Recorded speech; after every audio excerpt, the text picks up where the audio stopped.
Iran's president has announced that poorer people will start receiving subsidies on Monday to help pay for fuel price rises. It's Hassan Rouhani's response to protests against the increases. Iran's president, of course, announcing that those subsidies will start on Monday. Now, we're going to go to Dorsa Jabbari now, who has more on this from Tehran. President Hassan Rouhani has been making a few comments following his weekly cabinet meeting on Sunday evening in the capital. He said that it is the right of every Iranian to protest, but it is not their right to cause riots. He's referring to over 1,000 people that have been arrested over the past 48 hours as a result of a number of incidents that have taken place all over the country in a number of cities. Over 87,000 people have turned up to demonstrate and show their frustration at the news that the price of fuel has tripled overnight. The government made this announcement, and the president was defending the government's decision on Sunday evening, saying that they were trying to help the poor families in the country by increasing subsidies to them, and that's why they had a decision to make. And that decision was made. It wasn't an easy one. He said they had three choices. One was to increase taxes across the board inside Iran. The second one was to increase the sale of oil. That is not going to happen because of U.S. sanctions at the moment on the Iranians. And the third was to increase the price of fuel for Iranians. That's what they decided to go with. This decision has had some very serious consequences. A number of people have turned out across the country to protest and show their anger. There have been 2 deaths reported so far, one of a policeman in Kermanshah city and another of a protester in Serendaj. Well, Mohammad Marandi is the Dean of the Faculty of World Studies at the University of Tehran, and he joins us now. Nice of you to give us your time. Now, this, of course, was going to happen anyway, but the decision to hand on these subsidies has been brought forward. Is that going to have an impact, do you think, on the protests? Will it be enough to placate that anger? Well, that remains to be seen. I think that the problem was that the government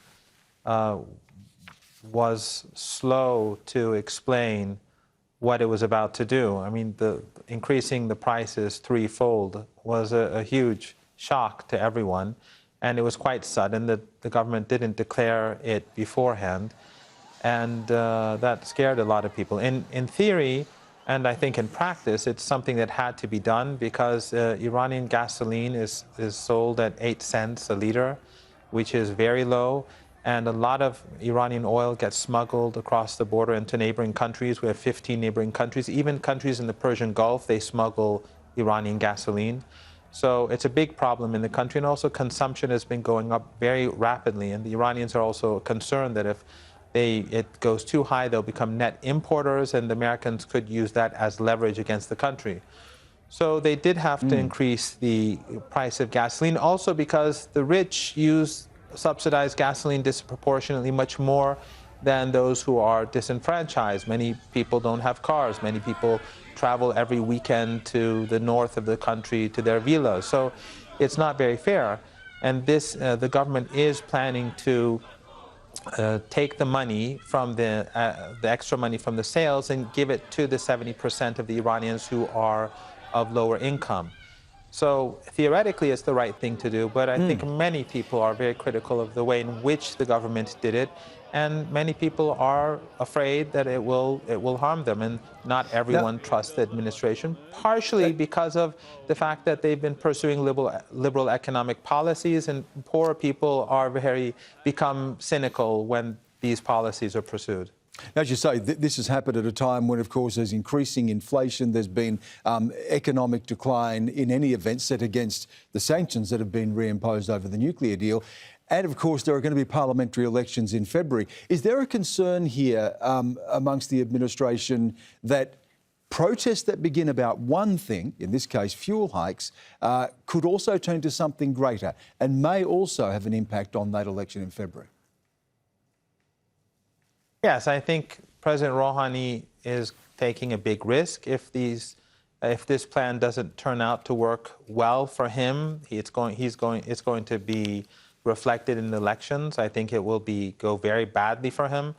But if the lower classes in society, or those who are disenfranchised in society, do feel the benefits in the next 2, 3, 4 months, then it could turn out to his advantage. So that remains to be seen. At the moment, the government isn't exceptionally popular because the government did pursue the nuclear deal, and it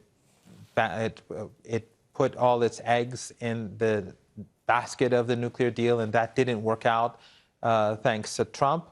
So many people are critical of the government, and again, because of the liberal economic policies that the government was pursuing for the last few years, which has nothing to do with the nuclear deal, but another segment of society became somewhat skeptical. So President Rouhani at the moment, according to polls, is not doing well.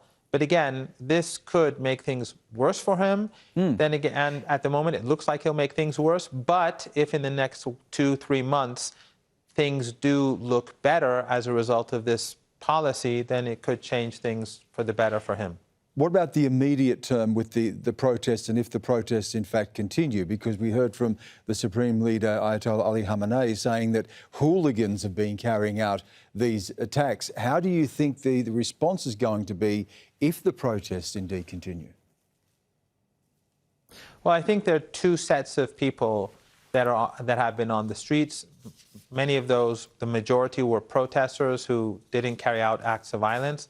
But since late last night or last evening, we saw a rapid increase in violence, where small groups in different towns and cities and in parts of Tehran carried out attacks on banks and even police stations. And unfortunately, foreign Persian language media, which is funded by Western governments and the Saudis, have been egging the rioters on. And I would have to point out that even the BBC Persian and the VOA Persian, they have played a part in this.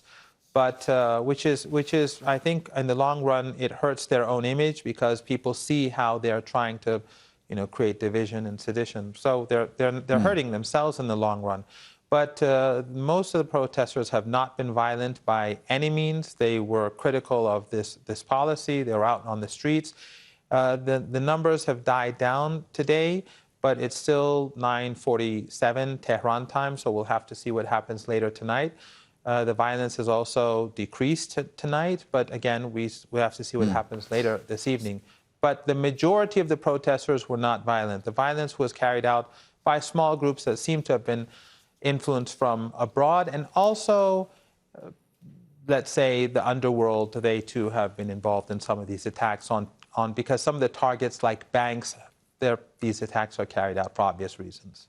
Mohammad Marandi, thank you so much for giving us your time.